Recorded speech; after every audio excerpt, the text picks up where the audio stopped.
I'm here in Hocking Hills at the Treehouse Cabins at the Hemlock. I've had my eye on this one for a while. It's a really cool treehouse cabin. It's got 2 floors. There's a spiral staircase inside that's pretty tight, but there is also an outdoor staircase that can take you up to the 2nd floor, which we actually used quite a bit. There's a nice fireplace inside, full bathroom upstairs. We used the outdoor hot tub last night, and there's a little gazebo area as well. It's interesting down here in the ravine where it sits. There's 70 steps to get down to the cabin, or down to the treehouse that sits over top of the ravine. And with the very tall trees and canopy, and you're the furthest cabin back, it's almost otherworldly because you're so separated by yourself and it gets dark very early. It's just very interesting, and you're just sitting down among the cliffs and the trees. So it's just really neat down here.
We came up yesterday morning and met a friend and we did some hiking. Went to visit the Ohio Glass Museum, and we stopped at Grandma Faye's to pick up some food so we can have some dinner here last night.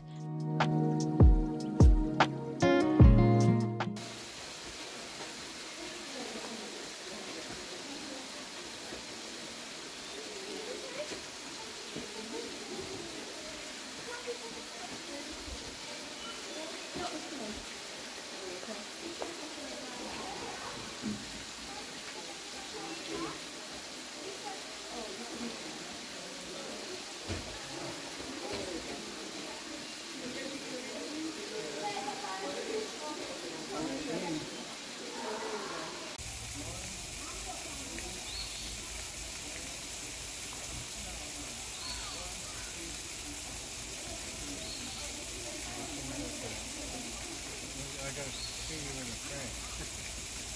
I just want to see you now.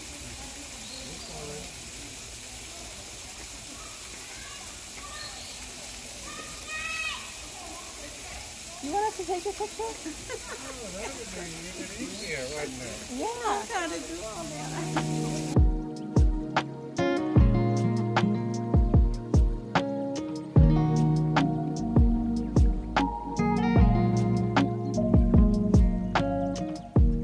A lot of our warmer colors, like the red, orange, yellows, those ones tend to stay fairly dark when they're hot, or even when they're warm, and they really don't show their true color until like 400 or 500 degrees or so. But at that point, it's already in the annealer that we can't quite see all that. So I'm just smoothing out that surface a bit, cooling it down just a little, so when I go in here to my black, then I'm not. This is a very low, low bowl, but now I've just got a little bit of the black on there. So kind of, again, like sprinkles on icing. Sprinkles don't stick to sprinkles. But also like when you've like gone and frosted all a dozen of your cupcakes and then you try to go back to that first one, it's kind of got like a little shell on it and it doesn't really stick as much. That's exactly how colder glass is. So that's why I was rolling it on that marble on the stainless steel table, because the stainless steel is going to steal the heat from the glass. Alright, cool. So now that everything's nice and melted in, I'm going to use this guy. It's called a block. It's basically just a big old wooden spoon, but it's going to help me shape up and smooth out. Perfect. Cool. So now it's all nice and smooth. So when I pop a bubble and tap on the end with my thumb, then there's only one place for that air to go, and in this nice transparent color you can see that it goes out, expands quite nicely. So if I was just making a regular ornament, I would just finish it out there. I really wouldn't need too much more heat because it's already pretty toasty, but because I'm going to be doing the wish ball and poking it through, I'm going to need a little more heat and a little more length. Cool. So, I'm going to start by poking on the one side and poke on the other. We'll make that nice and secure. Because then, I'm going to attach all of the other points to that piece.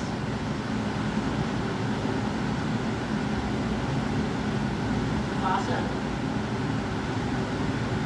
Love using this light yellow because then I can actually see all the stringers in here and it looks really cool. Alright, cool. So now that's a big ugly blob, but it will be a much prettier blob in a moment.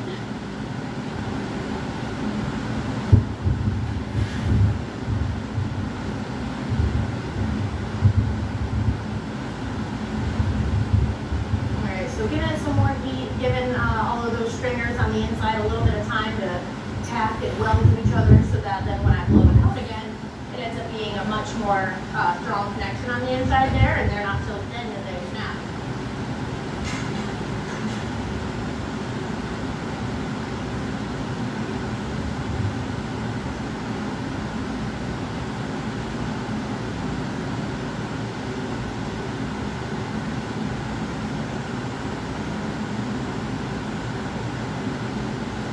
Ta-da! So now that we've got that all nice and perfect, I'm gonna give it one more heat real quick. Just to make sure that it's nice and happy. Make sure it's nice and round, using some gravity. Cool. And so now that low constriction line that I had made down there, it's called the jack line, just because the tools that I was using were called jacks. But now that is exactly where the glass knows that I want it to break off.